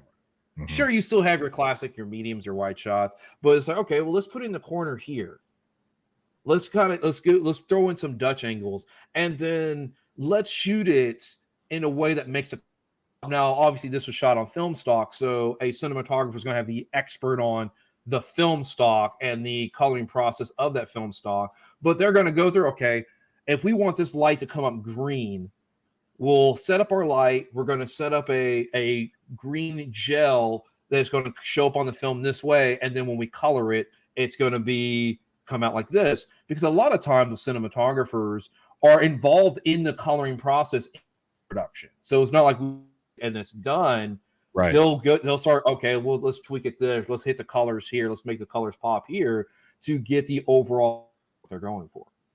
Right. Yeah, and I love the choices. What is it with Fulci? And he's got a fascination with eyeballs. I don't know if it's excuse me, I don't know if it's like just a general kind of fear, because I know a lot of people, like, eyes freak a lot of people out. Mm-hmm. And he seems to like to color eyes. He seems to like to fucking pop eyeballs out of people's foreheads or eye sockets, really, because the forehead's here, not here, because I'm an anatomy guy. Well, the thing about eyes, I've not been dealing with a bad back for the past 17 years. No, of course not. No. Mm-mm. No medicine for me. Anyway. The eyes are vulnerable. Yeah. And the eyes, it pulls you in, look away. So there's a lot of just these close-ups of the eyes. And this is where acting comes in, because you can kind of get away with an okay delivery with the line, but the eyes, you have to sell. The eyes, we can tell when you don't believe something with the eyes. So all cast members have to be on point to glaring look and eye twitch, just the way the eyes look. And then on top of that, having something happen to your eyes is a lot of people's greatest fears. Yeah, because think out blinded. Right. And I don't want to, I'm not saying like, well, deaf people don't have it as bad as blind people, but when you think about it, most people, when given the option, they have to make a choice. Would you rather be blind or deaf? They'd say deaf, because at least I can still see to walk or run or move. You may not be able to hear the monster chasing you, but at least you can see it kill you. But yeah, I can understand why eyeballs it's a thing. I mean, look at us. Yeah, I mean, it is. Because if you look at the movie Hush would have been a lot shorter movie if she was blind instead of deaf. Right. Yeah, exactly. Much shorter movie. Yeah. Right. And look at what was the one with the baby baster? Don't Breathe. Yeah. So that one worked because he was blind and had to, that's another movie that, had he been deaf and not blind, much quicker movie. Yeah, he just would have killed them and then movie over. And then done. Yeah. 10-minute movie. Yay.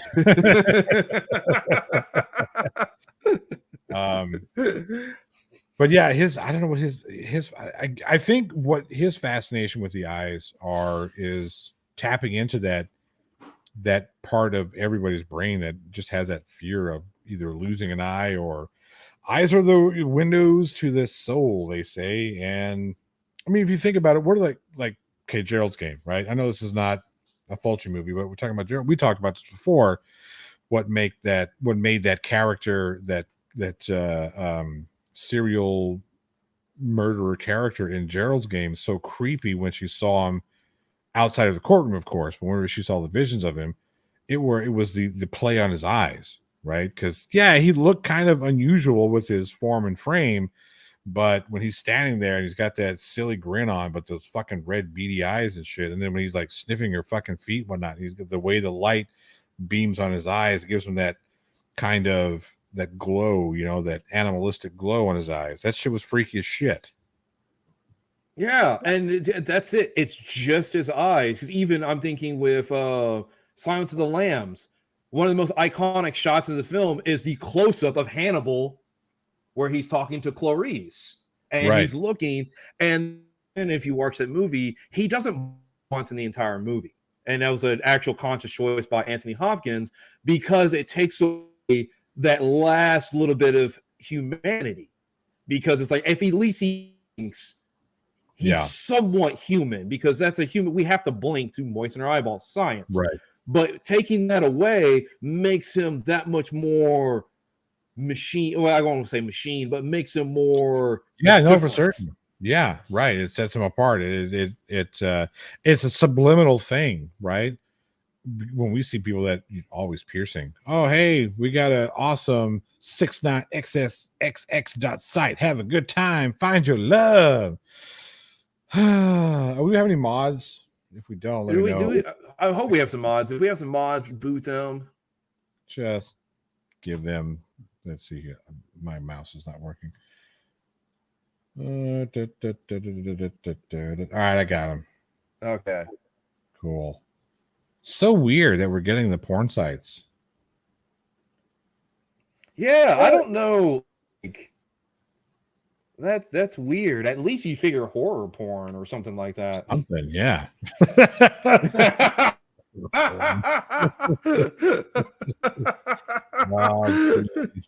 We got to be careful. The algorithm doesn't like when you say the P word. Oh yeah, okay, true. Yeah, the prawn the other sites. type of the prawn sites, the other type of sites. Stupid. This YouTube algorithm. Gotta love it. Gotta love it. Yay, YouTube algorithm. Yay. Now, back to Beyond. This is part of a trilogy, is it not? Yes, it is part of a trilogy. So this belongs in. It's closer to Dario Argento's Mother's trilogy and the John Carpenter's Apocalypse trilogy, where it's a trilogy, but not necessarily you're having the same characters kind of go all the way through. Right. It's not a 1, 2, 3 type trilogy. It's 3 films within a particular mode, mood, or theme. Yeah, thematically, it's a trilogy. Yes. And so, and this is The Beyond is actually the second film in the trilogy. And the first one is, it's Cemetery. Yes, City of the Living Dead, followed by The House by the Cemetery. They have in The House by the Cemetery. So that's a trilogy. Most people believe that The Beyond is the second, or The Beyond is the best of the 3.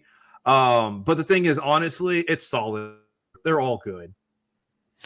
Again, as long as you know that you're going to be seeing an 80s horror film, or 3 80s horror films, and they're Italian, and you know what that means, I think you're going to have a fun time watching these movies. They're not incredibly deep. I wouldn't say they're incredibly deep.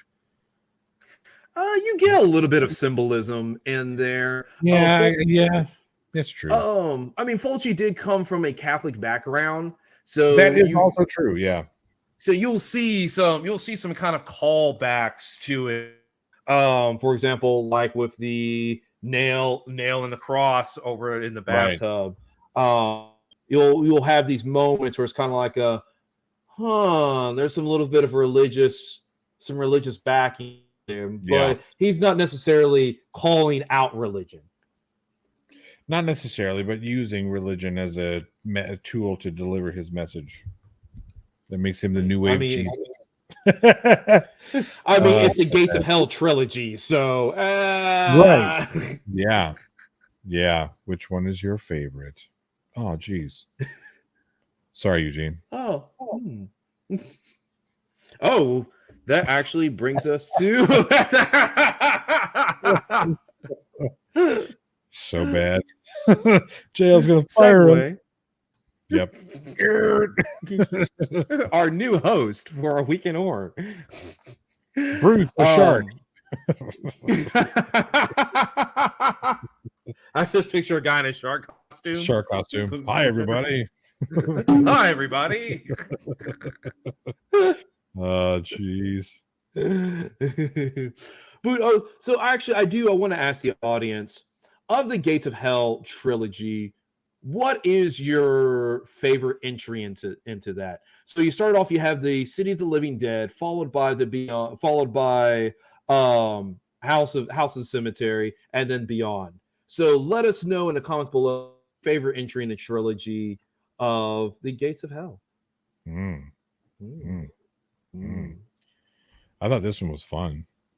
This one would probably be my favorite in the Team Left Shark. Maybe. I'm gonna have to wear a shark All costume next right. We've got to find. We probably could find one relatively easily. Actually, I have one in storage. What? I need a shark costume. Why would you? That's not something that you would normally say. It's not a thing people say. I need a shark costume. Like you need why would you need a shark costume? So, long story short, I actually I was on a game show called Let's Make a Deal. Are you kidding me? No, I'm dead serious. When was this? With Wayne Brady? With Wayne Brady. This was we filmed it September of 2019, and I'm on an episode. It appeared March 2020. So me and my girlfriend at the time, because she was a big fan, and we flew. It was her idea, so we got a bunch of costumes to go on the show for like 4 or 5 days to try to get on. And so we flew down there, and we actually got on the very first go. So I didn't end up needing the shark costume, but the very first go, and we went and we played for a car. We didn't win the car, but we won money. I am not looking this up right now. This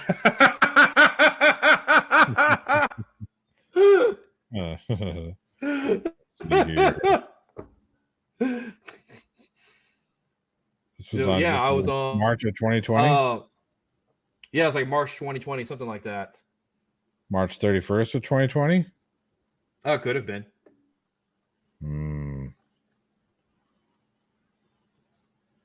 So we actually went. We planned on going on there 8 times, and so we got on like the first go around. I sang Backstreet Boys in the casting room area, and they're like, "Cool, we're doing a '90s episode." So we just got on right then. Oh, that helps. That helps. 90s episode. I'm finding this shit. Let's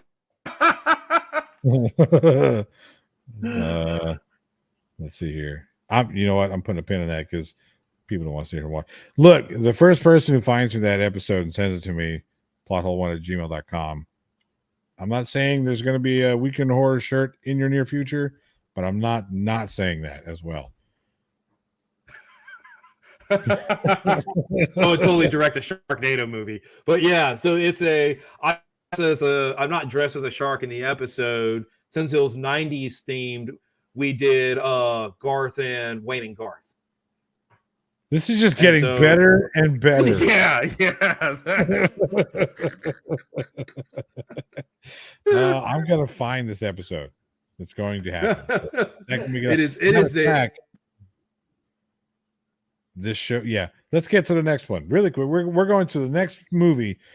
So we're gonna zip through this next one. I'm sorry, JL, but I've got to find this episode. All right, so 1982's Alone in the Dark. Let's check this one out. Here's this trailer. Yes. Which I know it's going to be right because I got the first 3 right. And there's like 4 trailers. Passive elimination. Anything can happen when you're alone in the dark. I think this is the right one. Are you afraid of the dark? Sometimes. Sort of fun.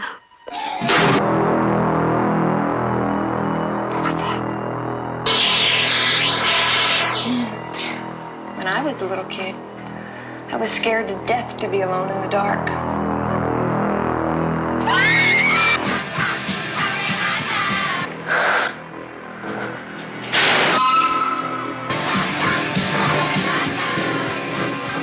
always knew that there was something that I couldn't see that wanted to get me. What row? Hold on. What's the matter now? Did you hear that? In the closet. Oh my God. Or outside the window. But the worst thing of all is the thing under the bed. Billy! It isn't real. This is a very serious situation. I know that we're all a little on edge here tonight, but let's take it easy, okay? I mean, this is an old house. There are all kinds of sounds.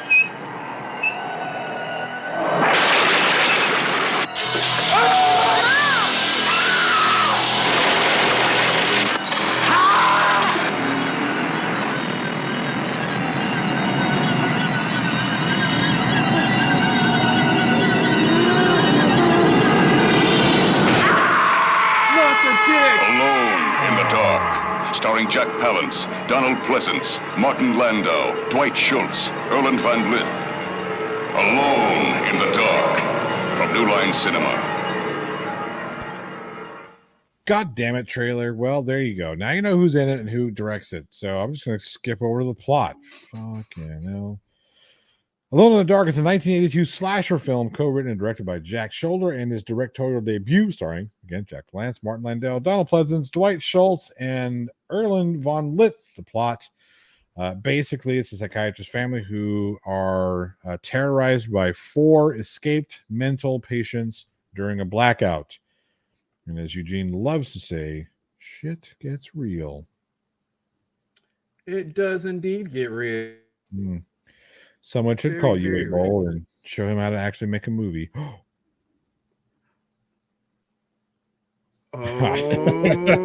I feel like he would reject that too. He'd be like, "No, I'm good." No, I'm good. I'm good. I already made my mind. But it's like, no. Yep. All right. So this movie here is generally considered, I think, by everybody who knows the history of New Line, that to be their breakout film and what got them into the horror genre, because this predated Nightmare on Elm Street by what, 4 years?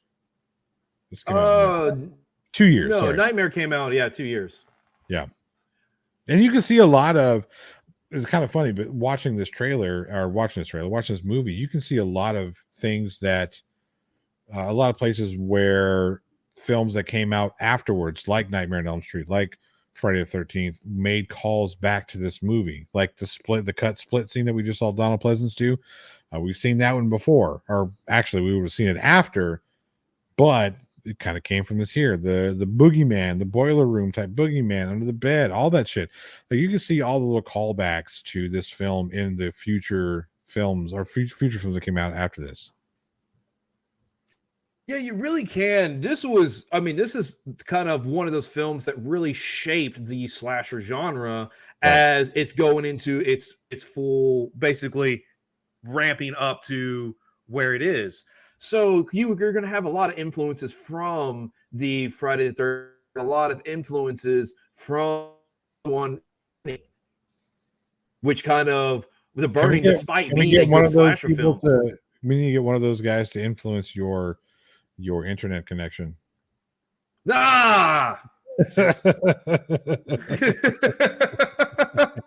We need Donald Pleasance to gingerly speak to your internet connection to make it work correctly. Okay, what about now? What I need you to do is work. It's a terrible. Please work terrible. internet. Yeah, right.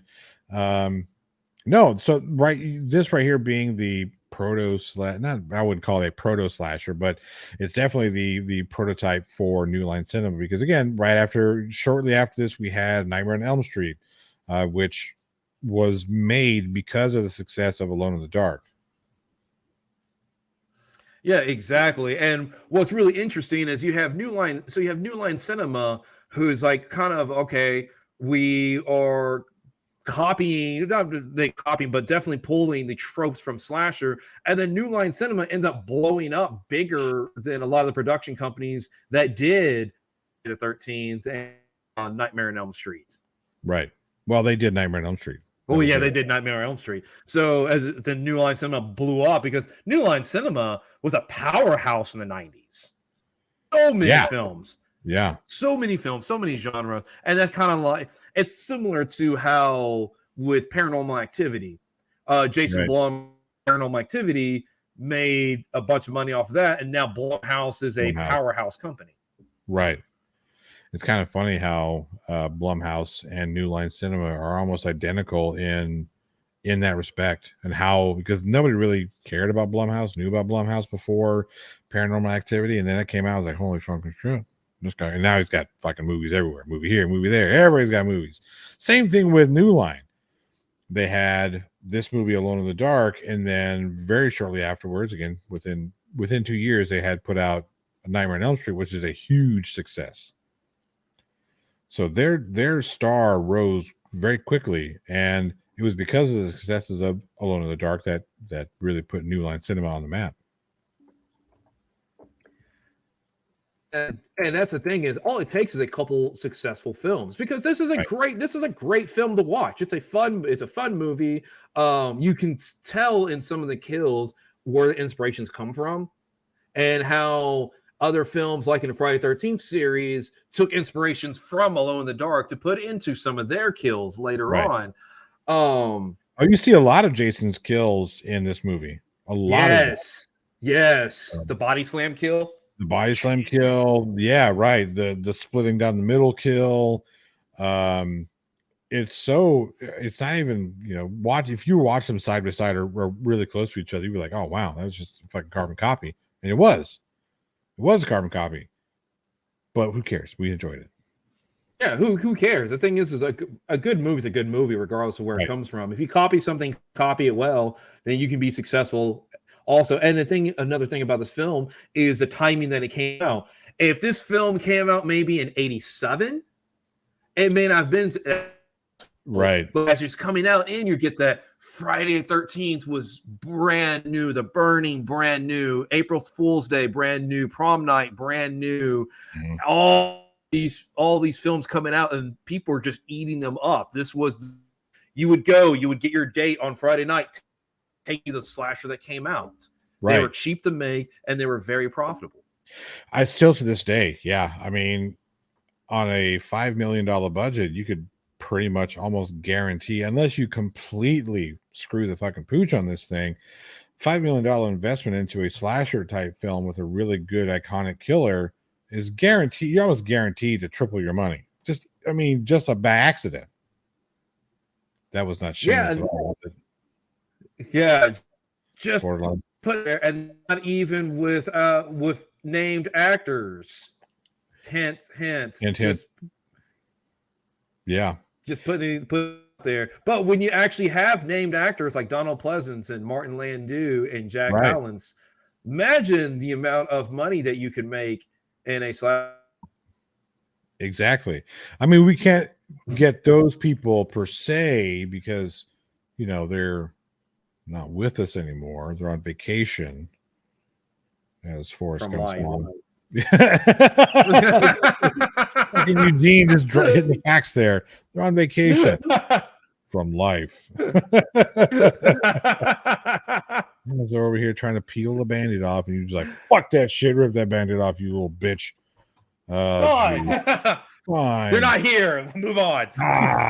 Yeah. Anyway, this movie was instrumental in shaping the horror genre, simply because of the fact that the success of this movie allowed New Line to put out A Nightmare on Elm Street, and we saw how influential Nightmare on Elm Street was, how huge of a movie that was.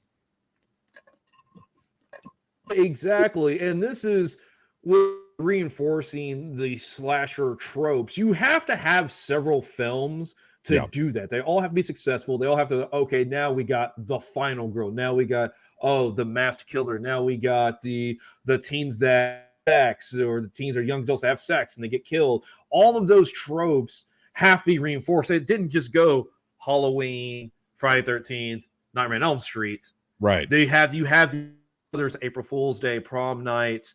Right. Alone in the Dark, The Burning, all of these films that reinforce the genre.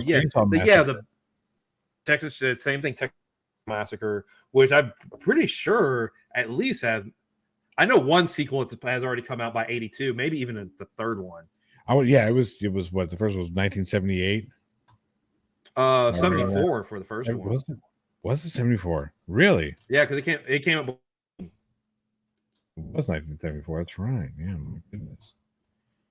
My goodness.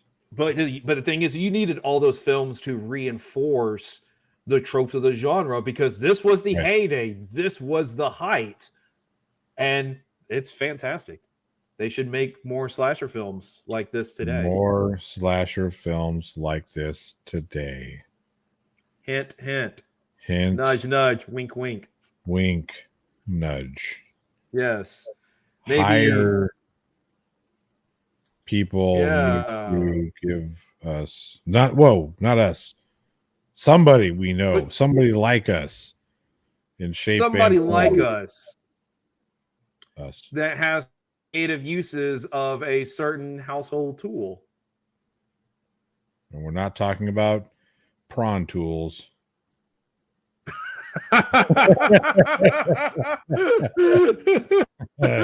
So stupid. Yeah.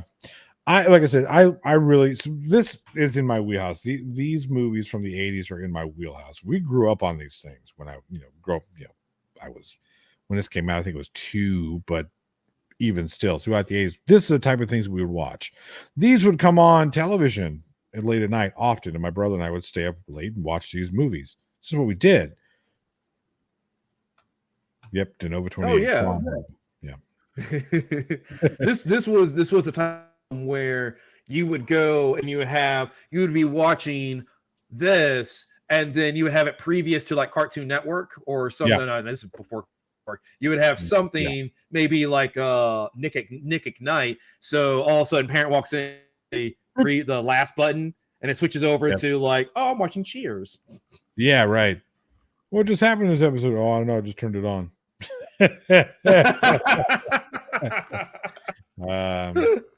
Yeah, we used to do that shit. My father's like, I don't give a fuck. Watch what you want to watch. But if you get scared, don't come crying to me. Yeah. And then mom's like, oh, if you just want to rent these, we just go to Blockbuster. We'll just rent them for you. Yeah, like what? Wait a minute, huh? I can do that? Oh, damn. Yeah. Boy, that was a bad time. No, it was actually a great time. I still love these types of films. The nostalgia factor for me. And then going back and watching this movie now, after watching all the films that we watched for this podcast, and just in general, right? All the horror films we watched, for this podcast and in general, it's cool to look at like this film specifically, Alone in the Dark specifically, because again, you can sit there and look, oh, hey, that's where that comes from. Oh, hey, look here. I see the callbacks. I see the reminders to yourself of why you enjoy the genre so much, and where a lot of your even films today, you can see the progression of these tropes that started in Texas Chainsaw Massacre, Alone in the Dark, April Fools, all that shit. This is great to watch these types of movies. It really is. And it's, like I said, it's just another fun. We've had a lot of fun movies on, well, I guess 2, but it's just a fun movie to watch. It's another, I wish it got more recognition. It kind of gets lost in the shuffle in a lot of the movies because it just happened to come out around that same time period that they're just coming out one after another and after another. So it gets kind of lost. But this is definitely a gem to check out that you will enjoy. You're in trouble now. All right, you continue the show for a second. So, going back, so just definitely this out. Now, this is what helped start New Line Cinema. New Line Cinema blew up and had this. We talked about this, a huge movie. So, what I actually want to ask the audience is, what is your favorite New Line Cinema horror film? There's so many there, and there's so many great ones. There is some bad ones. Studios make bad sometimes also. But what is your favorite New Line Cinema horror film? There are definitely some great ones out there. Yep. And why is it a Nightmare on Elm Street? We have Davnova28 says Jason X. Oh.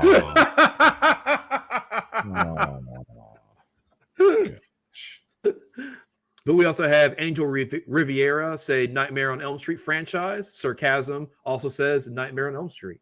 I figured we would get a lot of Nightmare on Elm Street. A lot of Nightmare, yeah. Well, I mean, he gave us one of the biggest fucking boogeyman of all time. Yeah, that's you want to talk about a perfect horror film, Nightmare on Elm Street. Just amazing. Yep. So all right. I'm going. I'm sorry. I found some juicy information. I'm trying to get it before we run out of time. So while Johnny O is trying to find me on a game show, it is that time. It's trivia time. I can't. I have to have how to do that. We got to get the actual sound effect and just do it that way. We just really do. Just that way we can just cue it up on it. Okay. Did JL say what somebody's It's a mystery prize. Mystery prize. So this is actually what we'll do is maybe allow them to pick something. Maybe they can pick a t-shirt. I think we should do a mystery box. Just a big question mark. Mystery box? You won't know until you open it. All right, so a mystery box prize from the Week in Horror store. So get your Google fingers ready. And the question is this. Early in his career, Fulci was once brought up on animal cruelty charges for the gruesome practical effects of what film? So once again, early in his career, Lucio Fulci was once brought up on animal cruelty charges for the gruesome practical effects in what film? The first one to comment below with the correct answer wins the mystery prize. So if you know it, type it in. If you don't, Google it real quick, get your answers in, and win the mystery prize. Maybe again, she says cats.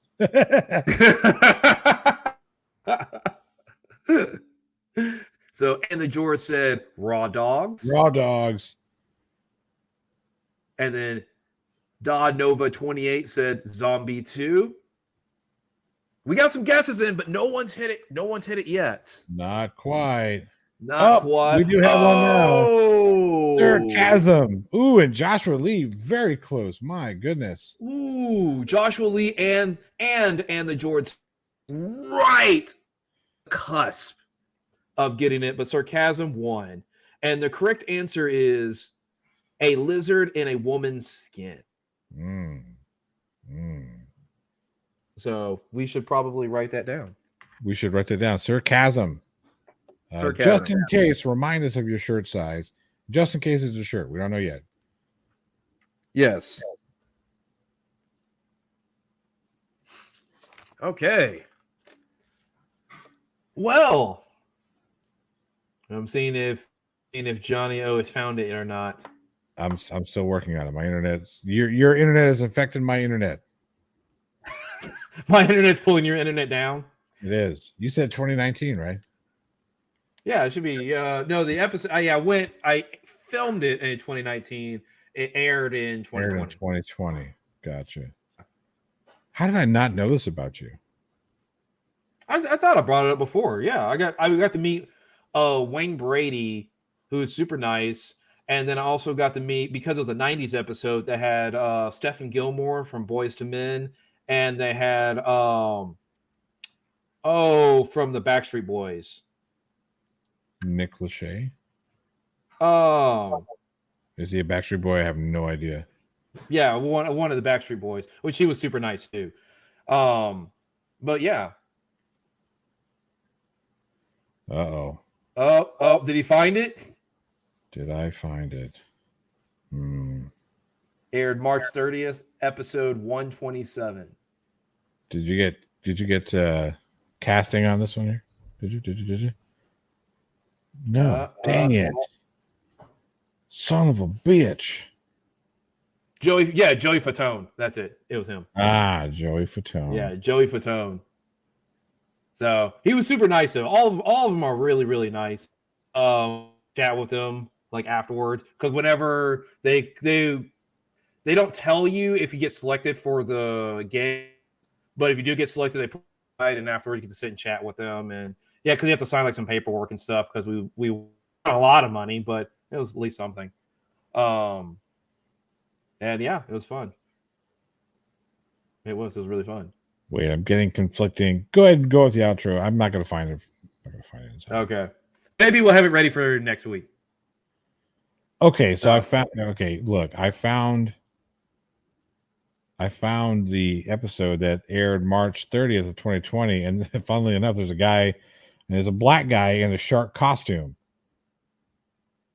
No, it's not. It is not that episode. I think it aired closer to like March 13th. March 13th. Something like that, because all costumes were 90s themed. So someone called up there in a Baywatch costume. Someone else came up and she was dressed as a Spice Girl. Someone else came up dressed from Martin. Martin. Martin. There was no like generic costume. Everybody they called up were like 9 specific 90s characters. Okay.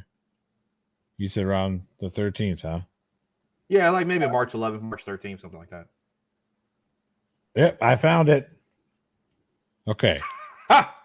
Oh, this is the reason why I couldn't find it, bro, because it's a Decades Week. It was it was like they had a special series. Joey Fatone, Sean Stockman from Boyz II Men. Yeah. Yeah, okay. Sean Stockton. Yeah, that's it. Yeah, okay. I'm gonna have to find I'm gonna locate this episode. I'm gonna find it for everybody, and we're gonna stream it in Discord, I think. Not tonight, because it's proving to be a pain in the ass to actually find the fucking episode, but we're gonna get there. We'll definitely keep out on the lookout for that. You can see we came that close. We came that close to winning the car, but we ended up winning some cash. So, but it was still still really fun. How much cash did you win? It was close. It's only $600. $100 a piece, or did you like? No, it was my idea. So here's you $200. I'm taking $400. No, I took it. No, I took all that. What a dick! Oh, what a dick! Okay, sorry. Because they can only give prizes to one person, and so they're like, okay, between the two of y'all, who wants to sign for it? So I was like, oh well, I'll sign for it because you can on at some point, whatever.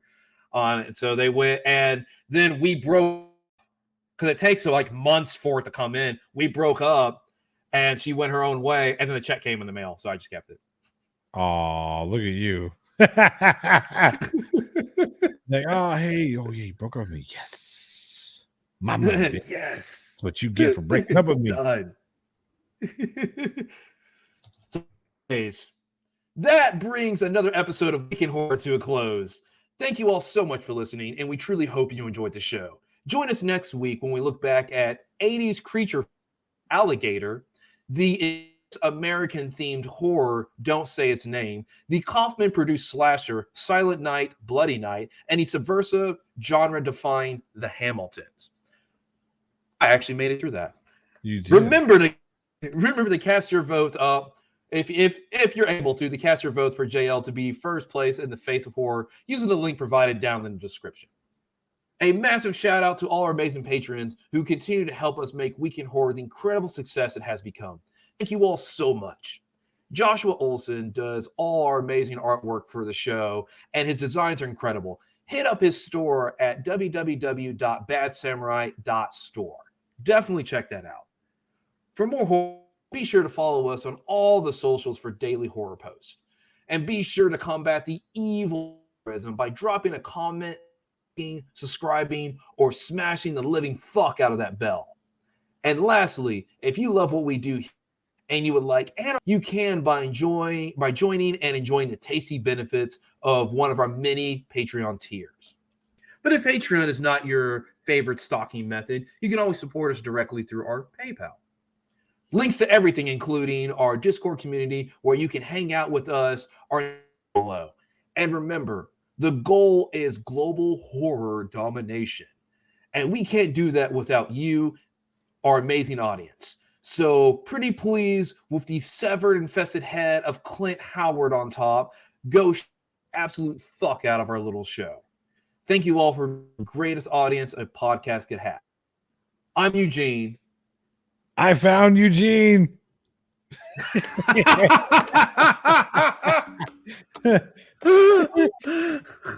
And yes, it is as glorious as you would think. I'm Johnny O. We'll see you next week. And as always, stay scared.